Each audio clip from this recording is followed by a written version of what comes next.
So generally speaking, Siddhis, special powers, special experiences, out of the body experiences, astral traveling, mind reading, all these things, they are part of the yogic path in the sense that they occur along the path, but they are not the objective.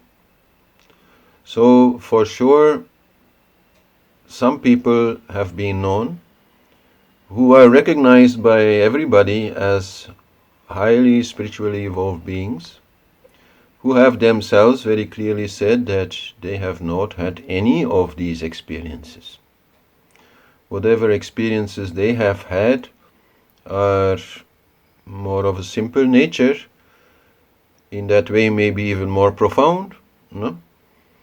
A feeling of connection maybe, or some other feeling that comes to them and makes them into who they are. And maybe even around them magical things happen, but when they are asked about it, they will say that they have nothing to do with it, and that they don't know what is happening, or are certainly not doing it purposefully. So that is definitely possible, and these people are then also really good examples that we do not need to chase such experiences to evolve spiritually. To evolve spiritually is a different thing, actually. It's all about letting go.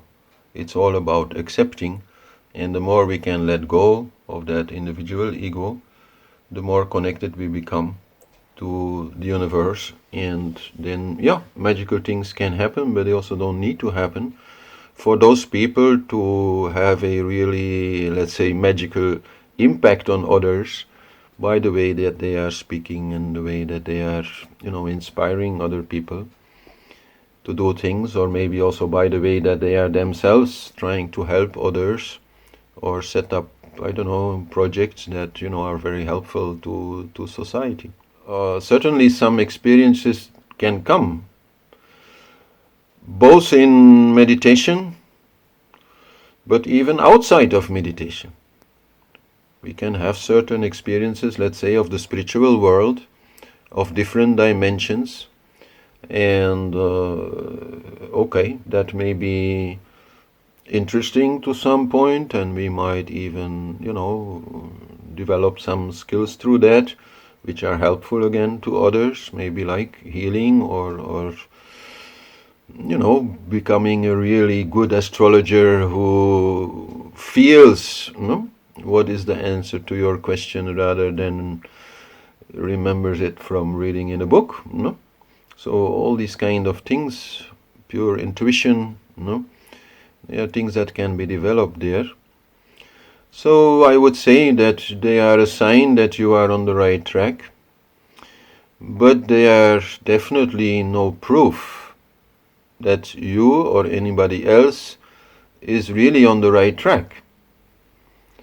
Because some people will have these experiences, even though spiritually speaking they are not very evolved, in the sense of being quite ego-centered, in the sense maybe even of being addicted to alcohol or something else, and also in the sense, of course, of being generally quite unhappy. But then those abilities that they still appear to have, they have been somehow gained before. Maybe in a previous life, or maybe in this life, but sometime before, when they were in a different state, and maybe also under a different influence, getting a certain kind of help, maybe. So such experiences can come in all kinds of ways. Let's say also, for example, the use of psychedelic drugs can give people certain experiences of going out of the body and things like that. And sometimes even, I would say, that creates a certain interaction with the spiritual world, which then even gives them some kind of abilities or experiences even without using this drug. So some people are born psychic, but it does not mean that they are necessarily good people, or let's say, people who have the heart connection and live from there. They might still live from a very ego-centered state, and then if they have abilities and a big ego, then usually that doesn't help, because it helps to inflate the ego rather than reduce it. So we always have to understand that these are side tracks. They may be interesting, just like anything in life is interesting, but they are not the objective of yoga. And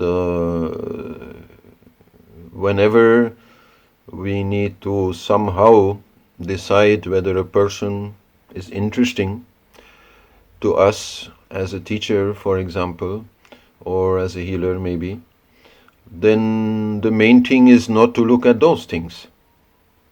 Definitely not in a teacher. The main thing is to look at, what kind of energy this person has, and how helpful he is, and maybe also what kind of experience you get when you meditate in their vicinity or in other ways, are feeling connected to them and then meditate, and that works very well. Okay, that means something. Even though there are possibilities for people who are actually quite selfish to still influence your meditation in a good way, more in a tantric way, that is possible. Anyway, another thing to say in relation to your question is also that people who have some psychic abilities, but at the same time are addicted to alcohol or other strong drugs, for me alcohol is really quite a strong drug, they are creating quite a risk if they continue these practices, because it makes them weak. And their particular energy will also then, whenever they go into the spiritual world, attract energies who are maybe also interested in alcohol, or in these things. And so in that way, that influence then that they get from the spiritual world can be very negative, can create lots of problems for them, and might even increase their addiction. So one should definitely not combine these things. Okay, let's say ayahuasca can bring you there like in a minute, but whether that is the right choice is a different question. At least if you can get there without it, that will be always the best thing. People are too much, I think, searching for shortcuts, and I don't believe really in shortcuts there.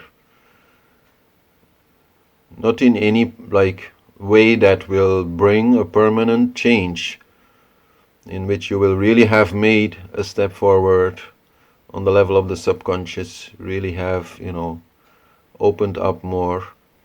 That, is better done in the natural way, so that it is your own power who is doing it. But okay, some power anyhow always is also involved. So when we do a tantric practice and we meditate, but before we do some kind of ritual so that we get a little bit more support, we are also depending then a little bit on some external power.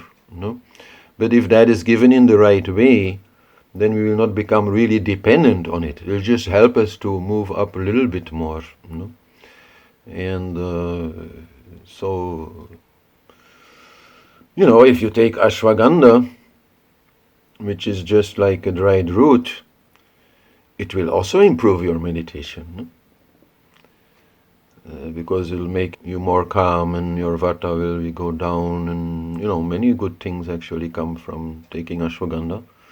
And so you could say that is also a kind of a dependency. But any strong dependency, any strong shortcuts, no? That I doubt. No, even when we talked about Bastrika and some other advanced Kundalini techniques, no, they are very forceful. In that way, they are also not so natural. And very often you reach something, yes, but you fall down a minute after or shortly after. No? And then what have you gained? Not much, except the taste of something which by yourself you cannot get it. No? So better always remember that there's no problem, no, no hurry, and only you do whatever you can do and want to do, and that way you move further.